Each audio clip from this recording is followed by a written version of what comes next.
Hello, my name is Sheran Oradu and I am the EC Materials Engineering Manager. I wanted to share my story with you in celebration of Black History Month. I grew up in Kenya. Kenya is a country on the eastern coast of Africa, bordering the Indian Ocean, and it is about the size of the state of Texas.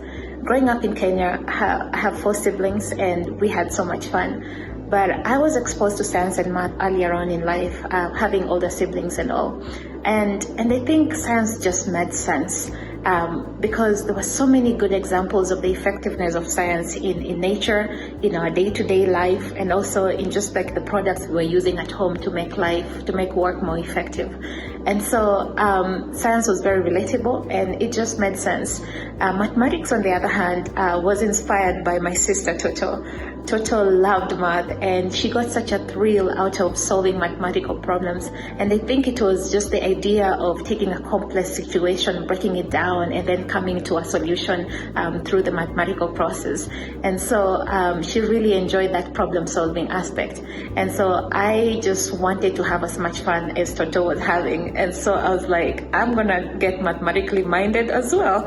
And so whatever Toto was doing, I emulated it. And when she left that green book that she loved, that had all these mathematical problems, I grabbed it as if it meant everything to me because she was leaving for high school at the time. And so after primary school education, I was admitted to Alliance Girls High School, which is one of the top schools in Kenya that admits girls from all over the country. And so as I walked in there, I was separated from my twin sister who was attending a neighboring school that was equally good. But we were not allowed to be in the same school, unfortunately. And so moving into Alliance Girls High School, boarding school 9 hours away from home, was a very intimidating experience, especially because of just meeting people from all over the country.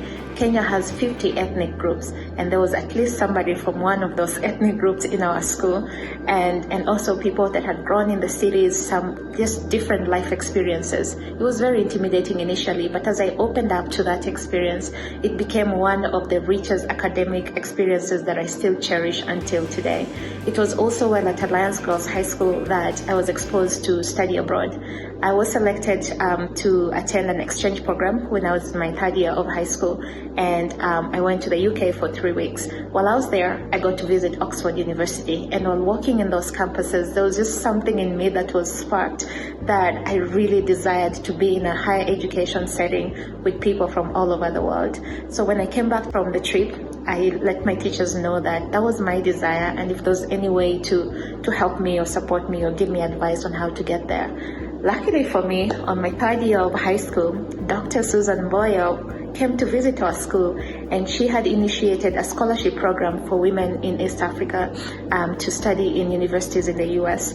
And she came to my school to seek out deserving candidates for the 3 scholarships that she had. My teachers gave my name as one of the students that was interviewed, and I was selected alongside another girl in my school and one more in our neighboring school to receive the scholarship and start our university careers in Ohio. So a year later, we packed our bags, took a leap of faith, and moved to Ohio. Xavier University did not disappoint. It really met my expectation because, you see, Xavier had at least 20 countries represented in its campus, and it was literally meeting the world in this tiny place. And so I had such a good time at Xavier, just meeting people from all over the world, learning about their experiences, their cultures, their way of life, and people that think differently from me, eat different food, and it just added such a richness to my academic experience at Xavier University. I majored in chemistry and took some extra math classes, and by the end of the 4th year, I had made the decision to study analytical chemistry because I was still interested in that interface of math and chemistry. So I moved to Purdue University and studied and did my research under Professor Graham Cooks, who is a renowned researcher in the area of mass spectrometry. Towards the end of my Ph.D. program in my 3rd year, I was very exhausted and just needed some inspiration. And so I applied for an internship in Europe and was in Belgium for 3 months. And this internship was exactly what I needed because it brought students from all over Europe and all over the world.